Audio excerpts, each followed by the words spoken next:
साबोताज करने की कोशिशें की भी जाती रही हैं, माजी में हम देखते भी रहे हैं। डॉक्टर कमर चीमा साहब, आप कहिएगा, आप क्या समझते हैं अब जो सिचुएशन इस वक्त क्रिएट हो चुकी है, फील्ड मार्शल भी इस वक्त ईरान में मौजूद हैं, मोहसिन नकवी भी ऑलरेडी वहाँ पर मौजूद हैं, क्या समझते हैं जो दोनों फरीक हैं, अमेरिका और ईरान, इन दोनों में किसकी पोजीशन ज़्यादा स्ट्रॉन्ग समझते हैं इस सारी सिचुएशन में? देखें, ये सवाल स्ट्रॉन्ग पोजीशन का शायद नहीं है। सवाल ये है कि हम्म। जो कुछ भी दोनों पार्टीज़ ने करना था वो तो कर लिया है at hmm. At the moment जो नज़र आ रहा है जी। कि अमेरिकन्स ने स्ट्राइक की, ईरान ने रेज़िस्ट किया।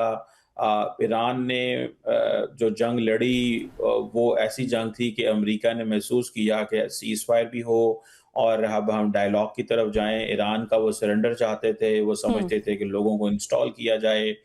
शायद वो समझते थे कि अहमदी निजाद को जो है वो एक इंस्टॉल किया जाएगा वहाँ पे जो फॉर्मर ईरानी प्रेसिडेंट हैं और वो जिस तरह सीरिया में प्रेसिडेंट अल-शरा की एक शक्ल होंगे। हम्म। तो बहुत कुछ सोच के बैठे हुए थे अमेरिकन्स भी, लेकिन ईरान का अपना एक प्लान था। लेकिन मैं समझता हूँ कि ईरान को कहीं क्योंकि उनकी अपनी टेरिटरी थी, उन्होंने कहीं जाना नहीं था, तो हम्म। उन्होंने अपने हिसाब से परफ़ॉर्म किया और वो एक मज़बूत प्लेयर के तौर पे भी सामने आए हैं। और देखें आज स्ट्रेट ऑफ हार्मुज़ जो है, वो उन्होंने उसको बंद किया हुआ है। बिल्कुल। दूसरी तरफ ज़ाहिर बात है अमेरिकन्स की कैपेबिलिटी है कि वो जब भी स्ट्राइक करना चाहें वो कर सकते हैं ईरान के ऊपर, लेकिन उसके भी कॉन्सिक्वेंसेज़ होंगे। सवाल ये है कि क्या जो कुछ सिचुएशन अभी पिछले 2-3 महीनों में डेवलप हुई है, हम्म। उसकी बुनियाद के ऊपर किसको टेबल पे क्या मिलेगा? क्या ईरान अगर जो एनरिच्ड यूरेनियम है उसको डाउन ब्लेंड करेगा? क्या ईरान परमानेंट जो जंग बंदी है हमेशा के लिए वो करवा पाएगा कि उसके ऊपर दोबारा हमला नहीं होगा? अमेरिका इससे क्या ले निकालेगा जो अमेरिका बार-बार कहता है कि हम ईरान को न्यूक्लियर पावर में बनना देंगे। पहले तो वो कहते थे कि ईरान जो है उसकी हमने न्यूक्लियर इंस्टॉलेशंस खत्म कर दी और अब न्यूक्लियर टेस्ट उस न्यूक्लियर डस्ट का उन्होंने क्या करना है या उसकी हम्म। क्या सिचुएशन है। तो बहुत सारी चीज़ें हैं, अभी भी पता चल रहा है कि फील्ड मार्शल साहब जो हैं वो ईरान से वापस आ गए हैं। ईरानी जी। मीडिया मैं भी थोड़ी देर पहले सोशल मीडिया से देख रहा था और कोई 14 पॉइंट का फ्रेमवर्क है जिसके ऊपर जो दैट इज़ बेसिकली ईरान समझता है कि फाउंडेशन है डायलॉग की। इधर अमेरिका के अंदर भी ट्रम्प साहब ने अपने बेटे की शादी पे जाना था, वो नहीं गए। बिल्कुल, वो वापस आ तेल गए हैं वहाँ से। की हम्म। जी, तेल की कीमतें जो हैं वो डबल हैं। हम्म। वो व्हाइट हाउस में रहे हैं सैटरडे एट लीस्ट जो नज़र आ रहा है। तो द पॉइंट इज़ कि ये टेबल पे क्या मिलेगा किसको ये बहुत इम्पोर्टेंट चीज़ है। और प्रेशर है ट्रम्प साहब के ऊपर भी और और दूसरी अभी थोड़ी-सी और आइए। दूस जी। दूसरी बात ये भी इस वक़्त है कि देखें दोनों साइड्स अब डोमेस्टिक ऑडियंस के लिए नहीं खेल रहे।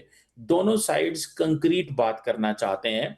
पहले आपने शुरू में देखा होगा ट्रम्प साहब भी बहुत बातें करते थे, ईरानी लीडरशिप भी बहुत सारी ऐसी बातें करते थे, जिससे ज़्यादा ये महसूस होता था कि अवाम के लिए मैसेजिंग की जा रही है। कंक्रीट बात हो रही है और इसके लिए पाकिस्तान का किरदार बहुत अहम है। आपने देखा ट्रम्प साहब ने कुछ अर्सा पहले कहा कि हम बिल्कुल परसों हमला करने कल हमला करने वाले थे। तो मेरा ख्याल है कि पाकिस्तान ने ईरानी लीडरशिप को बताया कि अमेरिकन्स क्या सोच रहे हैं और चीज़ों को थोड़ा करीब करने की कोशिश की गई, इसीलिए मोहसिन नकवी 2 दफ़ा गए, फील्ड मार्शल अभी गए हैं। तो मुझे बिल्कुल, लगता फील्ड है कि मार्शल अभी गए और फील्ड मार्शल अब ये जैसा कि अभी आप ही ने कहा कि वो वहाँ से वापसी के लिए भी रवाना हो चुके हैं। जावेद मलिक साहब भी हमारे साथ ही मौजूद हैं। जावेद साहब, आपसे मैं ये जानना चाहूँगी, जैसा कि अभी बात कर रहे थे, डॉक्टर साहब भी यही बात कर रहे थे कि हमारे आला ओहदेदार वहाँ पर मौजूद हैं और इसके साथ साथ मैं यहाँ पर ये इसमें ऐड ऑन करूँगी कि यहाँ वहाँ पर कतरी टीम भी मौजूद थी। तो क्या समझते हैं सफारती एतबार से ये कितना अहम है? देखिए, थैंक यू वेरी मच, आपने इनवाइट किया मेरी तरफ से जनरल साहब को, डॉक्टर साहब को, आपके तमाम देखने वालों को अस्सलाम वालेकुम। देखिए, let me put things a little bit in perspective. बात यह है कि देखिए कुछ दिन पहले हमने देखा कि मोहसिन नकवी साहब वहां पे गए और उन्होंने वहां पे मुज़ाकरात किए और कुछ एक दफा गए, फिर दोबारा आए, फिर दोबारा गए आई बिलीव। हम्म। तो पाकिस्तान की तरफ से जो मुखलिसाना कोशिशें हैं वो तो hats off to that, 100 out of 100 efforts हम अगर देखें तो हमारी तरफ से पूरे हो रहे हैं। दुनिया भर उसको अप्रिशिएट कर रही है, न सिर्फ अमेरिकन बल्कि यूरोप के तमाम Capitals, Arab world, even Iran की तरफ से भी। और हम खुद सब इस चीज़ को अप्रिशिएट करते हैं कि पाकिस्तान की मुखलिसाना सिंसियर एफर्ट्स हैं एज एन इंडिपेंडेंट मीडिएटर। लेकिन ऑफ कोर्स इस मामले का हल तभी मुमकिन होगा जब दोनों अतराफ जो है उनके दरमियान अंडरस्टैंडिंग डेवलप होगी और बिल्कुल। इसी हवाले से बात तो हो रही थी। जब वहां पर मोहसिन नकवी साहब की एक तस्वीर मैंने देखी जहां पे उनकी मुलाकात हुई जनरल वहीदी के साथ। देखिए, जो ईरान की इंटरनल डायनामिक्स को लोग समझते हैं वो आपको ये बताएंगे कि ईरान के अंदर जो डिसीजन मेकिंग है उसके अंदर डायकोटमी भी नहीं बल्कि ट्राइकोटमी है। एक तो उनकी सिविलियन लीडरशिप है जिनको आप जानते हैं, प्रेसिडेंट मसूद पेशकियान हैं, स्पीकर साहब हैं, उनके फॉरेन मिनिस्टर हैं जो हमेशा मीडिया में रहते हैं, of course as the face of the Iranian government. लेकिन जो असल में फैसला साजी होती है वो IRGC करती है, इन अपने जो उनके रहबर हैं मुश्तबा खamenei साहब के साथ। तो ये जो तस्वीर वहां से रिलीज की गई तो वहां से मुझे ये लगा कि ऑफ कोर्स गालिबन ईरान ये मैसेज दे रहा है कि अब मुज़ाकरात सही जगह पे हो रहे हैं। यानी जनरल वहीदी के साथ मोहसिन नकवी मिले हैं और जनरल वहीदी उन बहुत कम लोगों में है जिनके एक्सेस भी है, बताया जाता है कि वो मुश्तबा खamenei साहब से मिल भी सकते हैं। तो उससे अगर आप उसको अगर देखें, और दूसरी बात, बहुत बाखबर लोग जो इस सारे प्रोसेस के करीब थे, मेरी उनसे जब बात हुई तो उन्होंने मुझे यही बताया था कि देखिए, अगर आप देखते हैं कि फील्ड मार्शल साहब आते हैं ईरान तो फिर लगता ये है कि कुछ मामला सेटल होने वाले हैं। तो उम्मीद तो यही थी, लेकिन ये चीज इतनी जल्दी बदल जाती हैं चीजें। अभी हम देख रहे हैं कि उनकी वहां विजिट हुई, उनकी मुलाकातों की जो तस्वीरें सामने आई उनमें वो फॉरेन मिनिस्टर से मिल रहे हैं, प्रेसिडेंट से मिल रहे हैं।